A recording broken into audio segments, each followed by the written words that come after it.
पाप मोचनी एकादशी व्रत कथा प्राचीन काल की बात है। चित्ररथ नाम का एक अत्यंत सुंदर और मनोहारी वन था। इस वन में देवराज इंद्र अक्सर देवताओं और गंधर्व कन्याओं के साथ आनंद पूर्वक विहार करने आते थे। चारों ओर हरियाली, मधुर संगीत और दिव्य वातावरण रहता था। उसी वन में एक महान तपस्वी मेधावी ऋषि भी कठोर तपस्या कर रहे थे।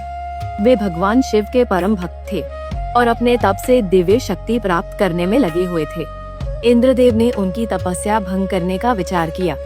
इसके लिए उन्होंने देवलोक की एक अत्यंत सुंदर अप्सरा मंजुघोषा को वहां भेजा। मंजुघोषा अत्यंत रूपवती थी और नृत्य संगीत में निपुण थी।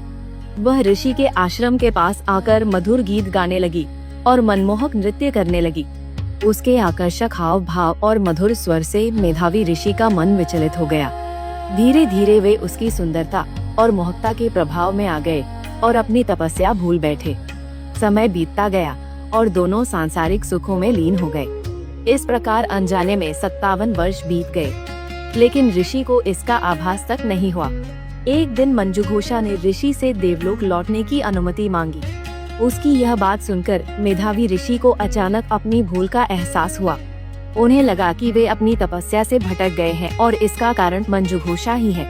क्रोध में आकर उन्होंने मंजुघोषा को श्राप दे दिया कि वह पिशाचिनी बन जाएगी। श्राप सुनते ही मंजुघोषा भय से कांप उठी। उसने विनम्रता से ऋषि से क्षमा मांगी और इस श्राप से मुक्ति का उपाय पूछा। तब मेधावी ऋषि ने उसे बताया कि चैत्र मास की कृष्ण पक्ष की पापमोचनी एकादशी का व्रत करने से उसके पाप नष्ट हो जाएंगे और उसे श्राप से मुक्ति मिल जाएगी। यह कहकर ऋषि अपने पिता च्यवन ऋषि के आश्रम में चले गए।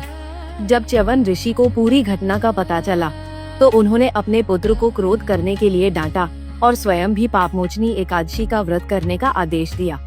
उधर मंजुघोषा ने भी श्रद्धा और नियम पूर्वक पापमोचनी एकादशी का व्रत किया। इस व्रत के प्रभाव से वह पिशाचिनी योनि से मुक्त हो गई और पुनः अपने दिव्य स्वरूप में देवलोक लौट गई। इस प्रकार पापमोचनी एकादशी का व्रत करने से बड़े से बड़ा पाप भी नष्ट हो जाता है और मनुष्य को मोक्ष की प्राप्ति होती है। पापमोचनी एकादशी व्रत कथा प्राचीन काल की बात है। चित्ररथ नाम का एक अत्यंत सुंदर और मनोहारी वन था। इस वन में देवराज इंद्र अक्सर देवताओं और गंधर्व कन्याओं के साथ आनंद पूर्वक विहार करने आते थे। चारों ओर हरियाली, मधुर संगीत और दिव्य वातावरण रहता था। उसी वन में एक महान तपस्वी मेधावी ऋषि भी कठोर तपस्या कर रहे थे।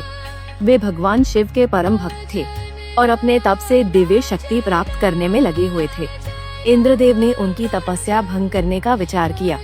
इसके लिए उन्होंने देवलोक की एक अत्यंत सुंदर अप्सरा मंजुघोषा को वहां भेजा। मंजुघोषा अत्यंत रूपवती थी और नृत्य संगीत में निपुण थी। वह ऋषि के आश्रम के पास आकर मधुर गीत गाने लगी और मनमोहक नृत्य करने लगी। उसके आकर्षक हाव भाव और मधुर स्वर से मेधावी ऋषि का मन विचलित हो गया।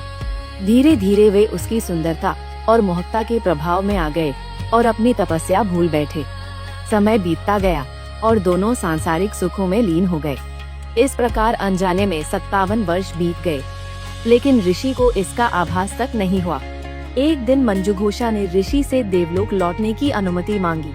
उसकी यह बात सुनकर मेधावी ऋषि को अचानक अपनी भूल का एहसास हुआ। उन्हें लगा कि वे अपनी तपस्या से भटक गए हैं और इसका कारण मंजुघोषा ही है। क्रोध में आकर उन्होंने मंजुघोषा को श्राप दे दिया कि वह पिशाचिनी बन जाएगी। श्राप सुनते ही मंजुघोषा भय से कांप उठी।